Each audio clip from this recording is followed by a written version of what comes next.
I've always wanted to run my own business. There's something that I find really satisfying about building something with your own hands and seeing the value that it creates. I've tried to run other businesses in the past and open up things and failed miserably, as I think all of us have at some point in our careers.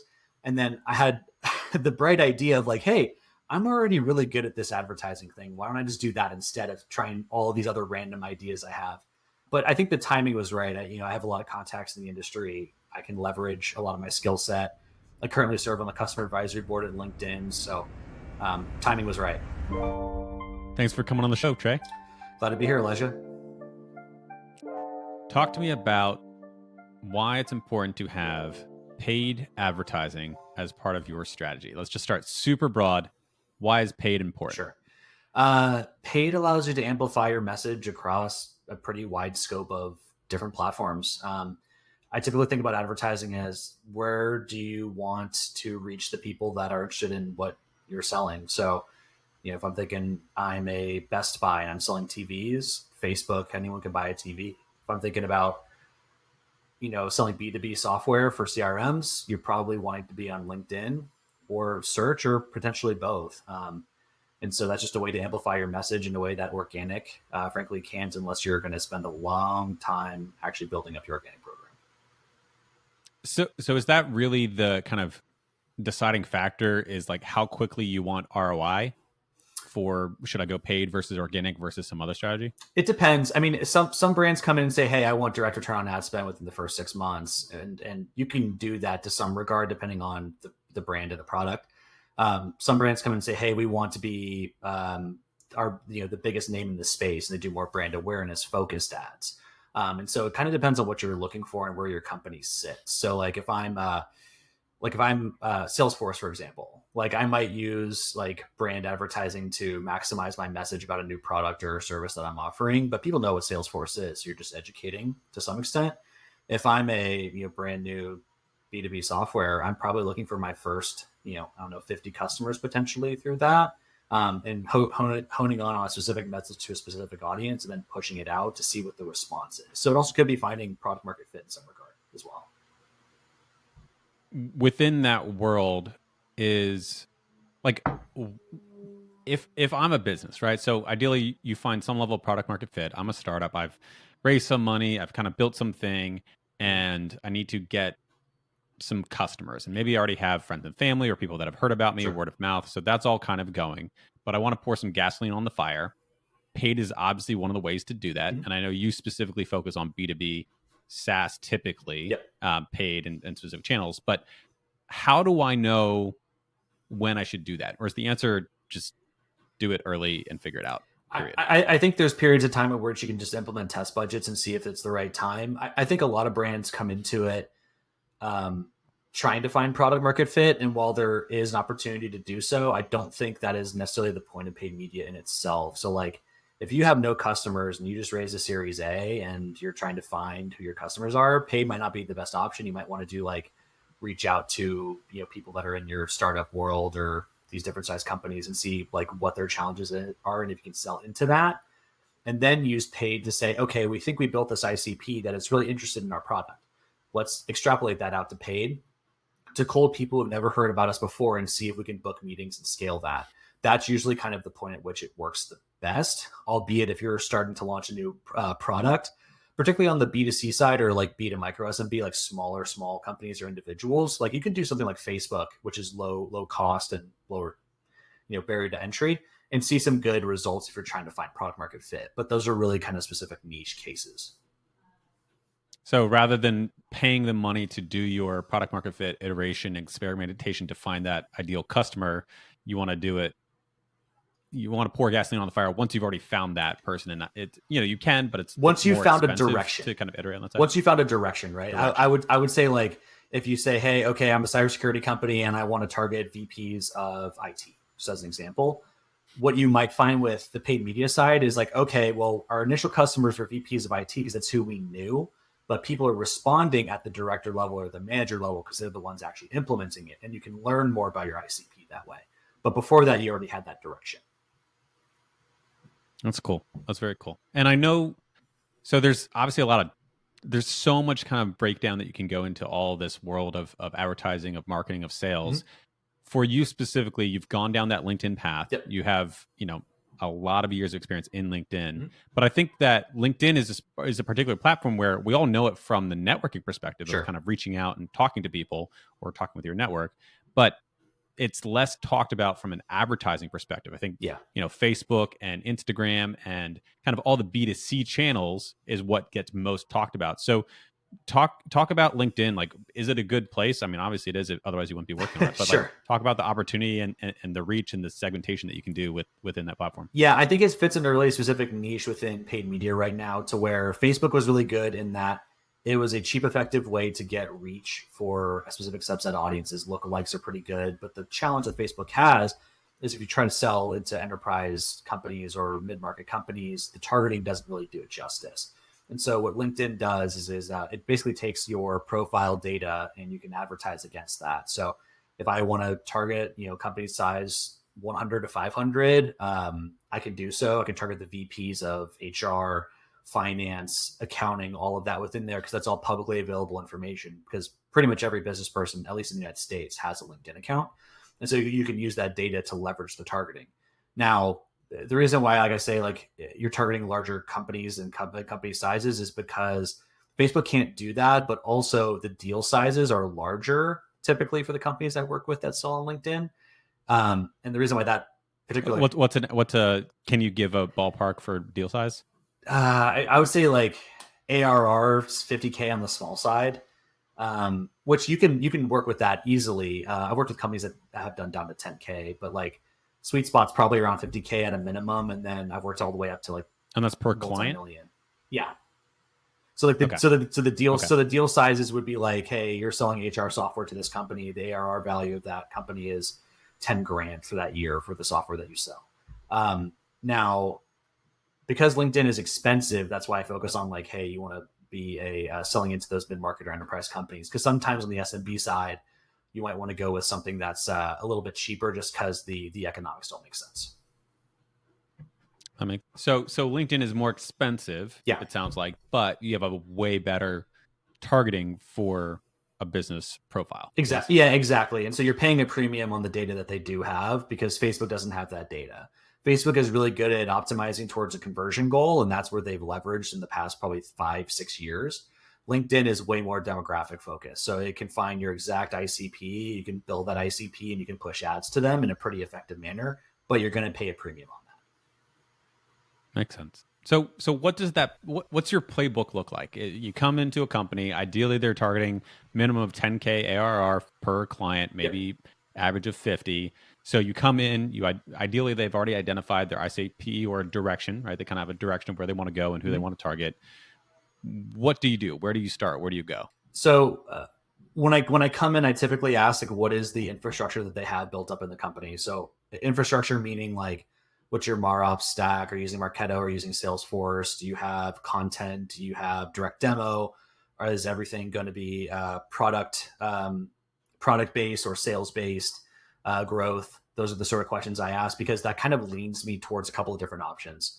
So if I have a really good client that has a really good content stream, where they have a bunch of reports, maybe third-party reports from Gartner, just as an example, or Forrester or anything like that, a content play is where I'm leaning. So content distribution to your ICP, show them your value as a provider of your service or software, and then use a nurture stream on the back end to be able to turn them into demos and deals.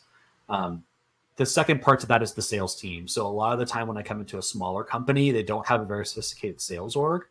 And so they have some challenges doing a larger, I would say, churn and burn content style, where we're delivering hundreds of content leads a month. They just can't service that. And so what we might do is go towards a more targeted, maybe an ABM approach that's based around booking a demo. And that looks very different than the content strategy, but both can work quite well. It's just a matter of figuring out what they have access to on their MarOps side, their content side, and the sales side to be able to lean them in the right direction. Yeah, I mean, immediately it's just like, your knowledge shows up, right? Of like, we've got this pathway and that pathway, and based on this, we decide here. Mm-hmm. But then also it shows the amount of sophistication and depth that needs to go into effectively doing spend. Sure. In any of these channels, probably. Yeah. Do you find that often I mean, are you typically coming into a company that has been spending but just not been getting a good return? Like, are there a lot of companies out there just throwing dollars at channels and not really having attribution or tracking? Like, should people even do it without someone like you? It I would say LinkedIn at this point is probably where Facebook was about 7 years ago, 6 years ago, in that if I go into an account and I audit it, 8 out of 10 times it's usually a mess and I can see some really quick wins that I can flip this account around pretty quickly. The other 2 out of 10 times, sometimes it ends up just becoming of like, hey, theoretically, I think this strategy that I want to implement will work better than this, and here's the reasons why.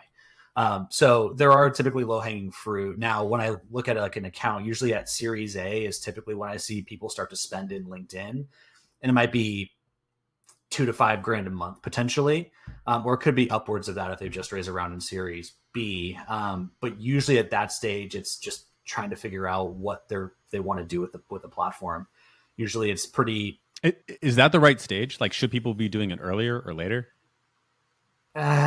It's a hard one because if you have a right person to be able to run the account, um, I think it's valuable at Series A. I wouldn't do anything earlier than that because you're still trying to find product market fit at that stage. And so I think like once you have the direction of product market fit and you want to try to get your sales team more at bats, that's probably the right time to do so. So Series A is probably the right time. Maybe if like you raise a big seed round and you have really good product market fit, which is pretty rare in a lot of cases, but still I think it's valuable.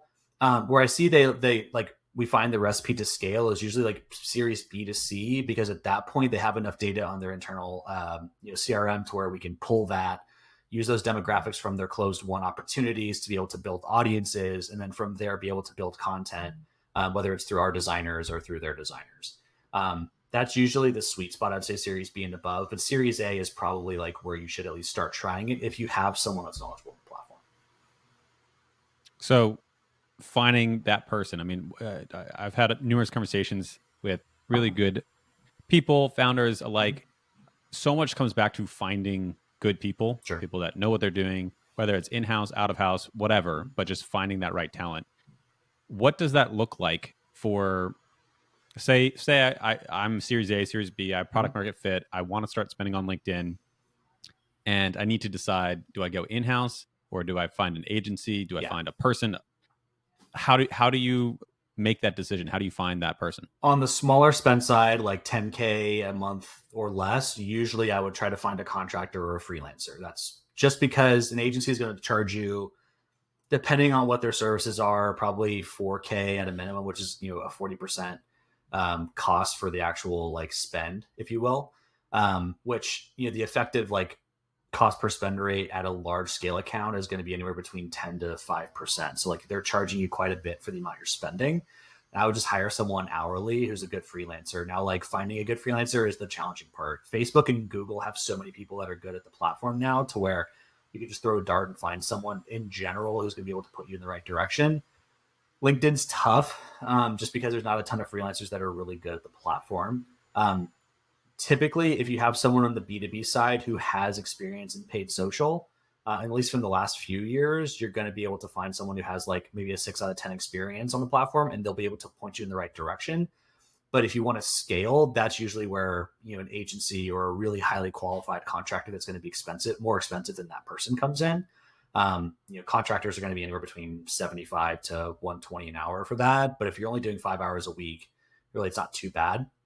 And then what you're doing on the agency side is usually a percentage of spend model or a high retainer with a smaller percentage of spend.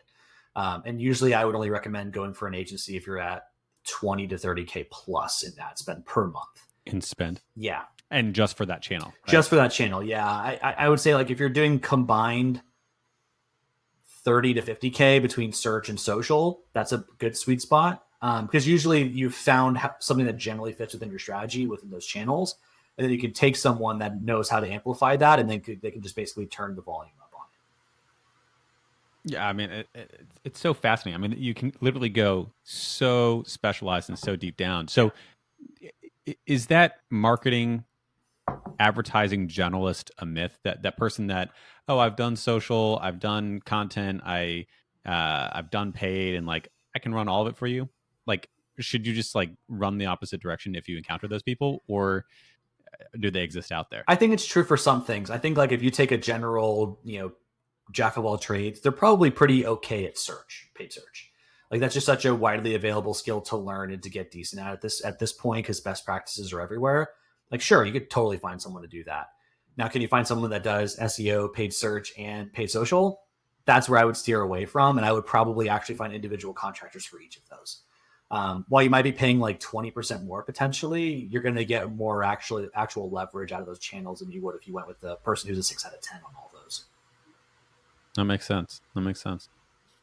Obviously, one of the fun questions that I can ask to any person in any industry is, where is AI in the current landscape? Sure. So is there anything that's interesting? I know LinkedIn's rolled out some AI content creation tools, which is maybe completely independent from the paid advertising side, but has AI kind of popped up in your world? Anything that you're watching or using? Yeah, ad creatives in particular, whether it's sort of mid-journey-esque, picture images that you're building for ad units, like that's becoming more and more popular. Usually what it is, it's them building like the initial background overlay and then you add text on top of it manually is typically how it's been done lately. And it just makes the team's ability to scale creatives just faster, frankly. So I would say that's the most impactful piece. LinkedIn itself has tried to roll out a set of AI tools in the ads platform. I think long term, what they want to do is they want to be able to take multiple data points from your CRM and knowledge about your opportunities in your closed one, insert that into the audiences dynamically via AI, and then find who's actually interested and deliver those ads automatically. I think that's where they want to go. I think they're working on the pieces for that right now, but we're probably a few years away from the early version of that. Just because that requires, Salesforce integration with LinkedIn, and you have to have data trust with all of your clients to be able to do that, which is really, really difficult nowadays, especially with, GDPR and some of these privacy laws that have come out lately. You have to have trust that the actual platform can do it correctly from a bidding standpoint. Facebook did this with OCPM about 4 or 5 years ago, actually maybe longer now, where they launched an automated ad unit that was based around conversion goals. And that worked really well. People were very skeptical in the beginning, but like long term, it's been really, really good. And that is this best practice standard now. LinkedIn's not there yet with their automated conversion algorithms, and maybe they will be eventually. And so I think those little steps have to happen. And then once they all come together, I think we'll lean in that direction. But it's not here yet, but it's coming in pieces. That's interesting. So again, kind of, it's. I've never thought of LinkedIn as kind of being a laggard behind other social media platforms, but it kind of makes sense. Facebook invented social media advertising, invented social media basically. So they've always been leading on that side. And that's kind of where, LinkedIn has LinkedIn Premium and Sales Navigator and these other tools. So they have generated revenue from other vehicles besides advertising. Yep. Facebook and Instagram and all these other tools only exist due to advertising. So therefore they have to make it more. Well, and internally, their developer resources reflect that. The majority of their money comes from premium and those different services. And so a lot of their engineering time gets put to that, which I don't blame them. If that's where the revenue is coming from, that makes sense. I just think that they need to work on some quality of life tools before they try to get too sophisticated. Because as a user who's been on the platform, I guess for over 7 years now, there's some basic stuff that Facebook has that LinkedIn hasn't input yet. And it just could use a little bit of a refresh prior to getting all fancy with all the 8 different AI tools that they're trying to leverage. Do you think that Microsoft acquired LinkedIn a while ago. When was that? Oh gosh, 2013, 2014? Something like that? Yeah. So Satya, I feel like, is a genius, right? He's making the moves with OpenAI. They also did the acquisition, or the Activision Blizzard acquisition. So do you think that LinkedIn is going to kind of be swept up in this and kind of roll forward? Like, what's the future of LinkedIn? Do you think they're going to reinvest and reinvent, or do you think it's kind of just going to stay the same platform it's been for past decade and remain unchanged? I think it's pretty telling that LinkedIn hasn't changed any of the branding or changed the org of LinkedIn itself. LinkedIn has its own CEO still, which I think says a lot about what they think Microsoft thinks is going on at LinkedIn. They think it's a lot of good things. Where I think they're going to make a lot of inroads and help is within combining data platforms. So right now, on the Bing advertising side, or I guess Microsoft Ads now, they keep changing the name, but you can advertise LinkedIn audiences on the Microsoft Ads side, which is a newer feature. been around for a couple of years, but it's a little known feature. And I think longer term, those sort of things combining different products and platforms are going to happen more and more. I wouldn't be surprised if OpenAI Similar to like Instagram and Facebook kind of eventually merging and becoming exactly. And so like I wouldn't be WhatsApp. surprised if like they start to leverage like OpenAI data or some of the processing as part of the ads platform long term. Now that takes a long time for that to actually happen, but realistically, I think that's how they leverage it in general. But um, I think Microsoft trusts LinkedIn for what it's doing, and I think they should. But the reason why LinkedIn gets kind of stuck behind these other platforms is because most of their engineering resources are stuck on the other products inside of LinkedIn, right? I mean, if Facebook's main source of income was their recruiter tool, their premium tool, or their sales map tool, like they probably wouldn't treat Facebook ads the same either. And frankly, I wouldn't if I was that business. So, but that would need to change, I think, in order for them to kind of keep up. Yeah, that makes sense. Makes sense. I know you've been doing this for many years, Mm-hmm. but you only just started TB3, your own agency. Mm-hmm. Why the shift to run your own agency? Sure. Long story short, I've always wanted to run my own business. My father ran his own business. My uncle does. My aunt does, and so it's just in my family, and I've grown up around it. There's something that I find really satisfying about building something with your own hands and seeing the value that it creates. I've tried to run other businesses in the past and open up things and failed miserably, as I think all of us have at some point in our careers. And then I had the bright idea of like, hey, I'm already really good at this advertising thing. Why don't I just do that instead of trying all of these other random ideas I have?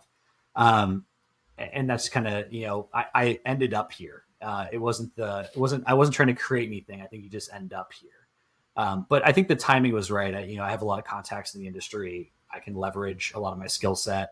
I currently serve on the customer advisory board at LinkedIn, so that gives me a lot of like, I guess, status in that way because now LinkedIn sees how prolific I've been helping clients in the platform, which then allows me to sell better and those sort of things. So timing was right. So what's the future look like for TB3? Do you want to stay niche? Do you want to blow up the industry? Do you want to help change the platform? I mean, what are your aspirational goals?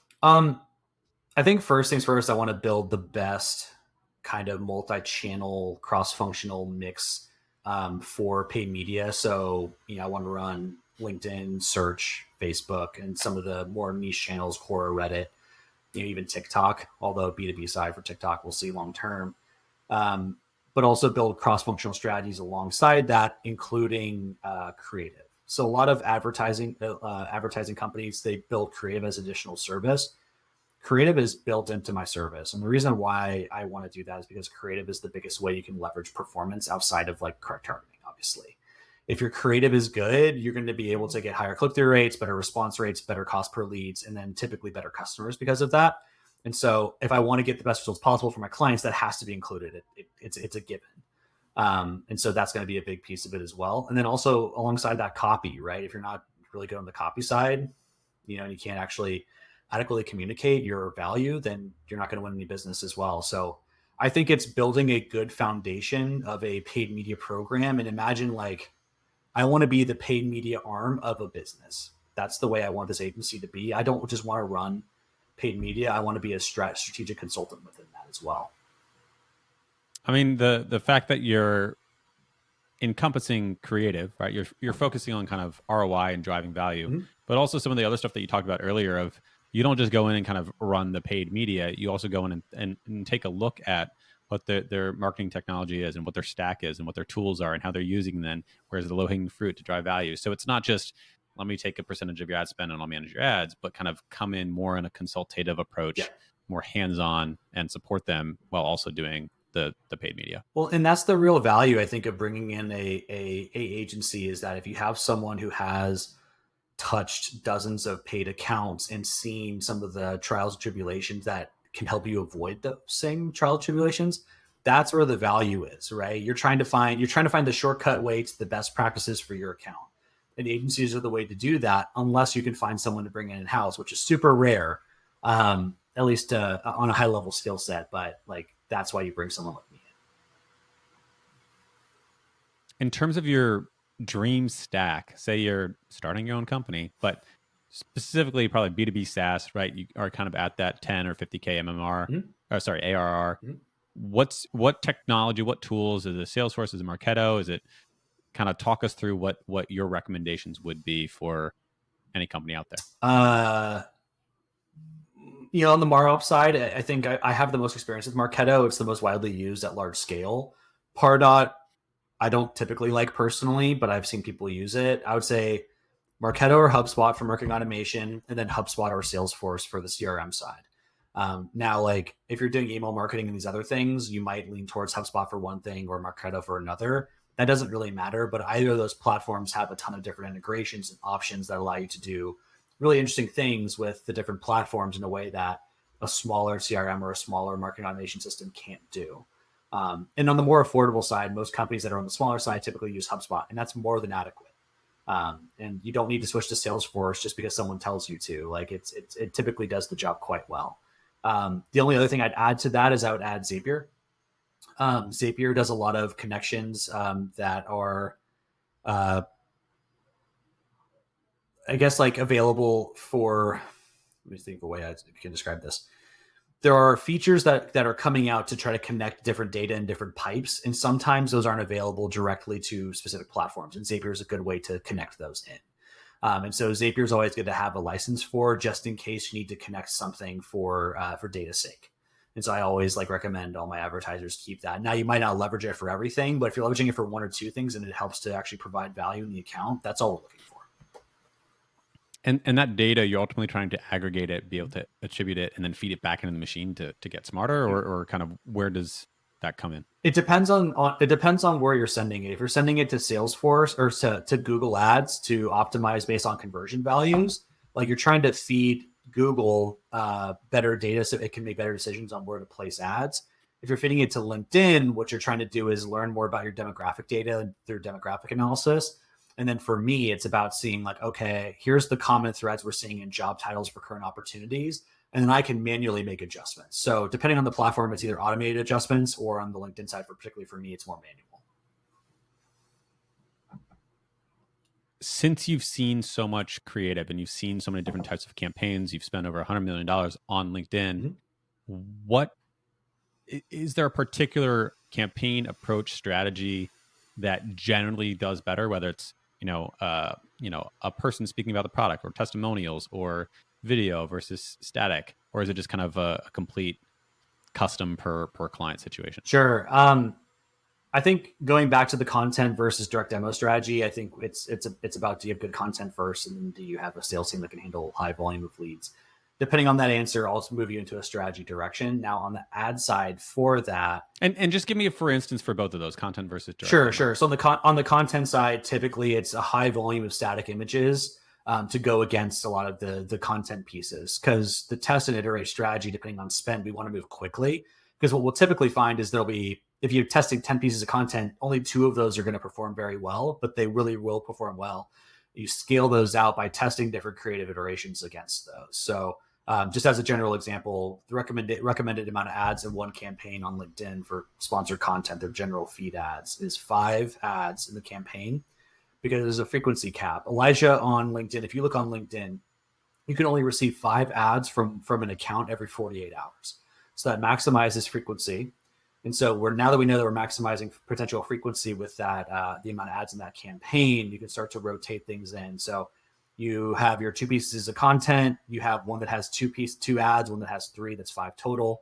You launch those for a week and a half, see which 2 work the best, pause the bottom 3, take the top 2 winners, and rotate 3 new ones in. That's just a typical cycle of how we look at testing. And these are just kind of graphics that say, our platform has the best whatever. We have it could be for example, if you're using like Gartner, right, as a Gartner report as your main piece of content, you say Gartner puts us in X quadrant as a leader in the space, or whatever it is, read more here. And because you're targeting people that are looking for that potential software or an issue that your software solves, they're going to look at Gartner as, hey, Gartner is a third-party objective analyst, and this is really interesting to me. I want to look at this. And then you'll get their lead information, they'll read the content, be informed about what you offer, and then you can start to have that communication with them, whether it's direct sales or marketing nurture or things like that. And then on the demo side is a little bit more complicated, right? You're trying to figure out, okay, if I'm an HR software system, am I trying to give time back to HR, people? Am I trying to save money? What's the value prop that gets me in the door? And usually it's testing value props and finding which one that sticks, and leveraging that. Usually you'll find like, hey, we're going to test 10 different statistics and 2 of those is going to work, or maybe only 1 works. And then it's, finding that statistic that works and then testing different backgrounds, colors, things like that. Don't be stuck within what your brand designs, guidelines are, because usually within that, you'll find that, hey, if we go to like a secondary color as our primary background, it actually performs better than our primary color as our regular background. So don't be too stuck within those and kind of get a little bit interesting. I know designers hate when I say that because they build these brand guidelines for a reason, but I don't care about your brand guidelines. I care about performance. So all about the conversions. Exactly. Where do you see kind of paid media going for startups, and specifically in the B2B space? I feel like we've seen, my exposure is a lot more on just startups and Sure. deal flow and what's being funded and what's not being funded. So on the startup side, I feel like there has been a more and more interest in building dedicated B2B solutions that go directly after a very acute problem. Mm-hmm. They solve that one problem very well, and then they just go laser focused on that. Yep. And I think even in this most recent cycle of 2022, 2023, the bubble bursting in the startup land, at least, the interest rate hikes, we've seen a return to things that make money. And B2B startups make money. B2C companies often don't, right? Yeah. Or they're free, right? So do you see this kind of play out in the world of advertising as well? Yeah, usually what I'm seeing is that there's a particular niche that people are leaning into because they can, get users faster that way. An example would be like, I'm seeing a lot of companies in the small business funding space right now. So if you're, instead of like going towards SBA, you can get faster funding, but at a higher interest rate because money is important right now with, everyone's pockets super tight. So like that sort of thing I'm seeing right now. And meaning you're seeing it as a bunch of ads on the platform, that, and then also companies getting funding too. I would say both of those. The other thing as well is a lot of these companies that I'm seeing at least starting to advertise on LinkedIn, they say, hey, we only want to target salespeople within this specific niche or this specific industry. It's not Slack where you're selling a blue ocean type product into every company that exists. That doesn't really happen much anymore. It's really hard to do that and to kick pundits out. So, if you have something that you can lean in very well, and maybe your company will only be worth $600 million, but you can get acquired, like that seems to be where people are leveraging because those companies get profitable quickly and get enough, like revenue generation to where they might be acquired by, Salesforce or a tool that's, adjacent in their space. How long before a company should expect to hit ROI with the LinkedIn platform, assuming that they have someone who knows what they're doing and they have something that they've actually built that's valuable? Is this like a lot of assumptions? Game, a 6 month? Yeah. A lot of assumptions. A lot of assumptions. Assuming their product's good and they can actually communicate in the sales side, I'd probably say like if you're working with someone good, you should be able to see like 6 to 9 month return. And it all depends on deal cycles too. I have 2 companies I work with right now that their deal cycles are 12 to 18 months. And so what we're looking at is preemptive, predictive metrics to validate success, potential success long term. Are we looking like, was the meeting booked? What's the meeting booked? What's the opportunity value? And then we look at like, okay, if we have let's say we have a potential booked value of like $100 million, and we expect a 10% close rate. Okay, that's potential. That's most likely estimated 10 million in ARR that we're about to close. So how does that look in terms of our spend?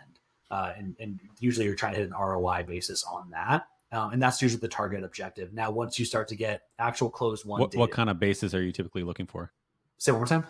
Like a 2x on spend or 5x or 10x? 2 to 4. Like if you're talking like actual return on ad spend, 2 to 4. And I do that based on ARR value. So technically if you do a 1-to-1 in your ARR value and it's an ARR value, like if you have an LTV of like 2.5 years, you're still gonna make your money back on it. So, it just kind of depends on like what's your LTV. Right. So you're kind of looking at just 12 months of revenue from this one client versus how much we spend on advertising and that's the 2 to 4x number. Yeah, exactly. And I think for some brands that are newer, it's hard to get the LTV model done right, and so that's usually what they have to back out to is the ARR value.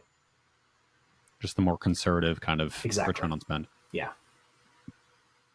Well, if someone is considering going into this crazy, wonderful world of B2B LinkedIn advertising, you can go it alone and you can probably fail, or you can try to roll the dice and find some contractor, or you can work with my wonderful friend Trey. Where do people find out about you, talk to you, learn from you? Yeah. I'd say I'm pretty active on LinkedIn. Trey Buchanan, search me up, follow me, talk to me. I post a lot about LinkedIn and strategy. So if you ever want to talk about that, feel free to reach out. And then tb3digital.com is the website. Feel free to reach out to me there. And happy to talk about how I can help you solve your problems. This was really, really insightful. And it also highlighted how little I know about B2B advertising, LinkedIn advertising. So yeah, this is wildly insightful. Thanks so much. Of course. Happy to do it.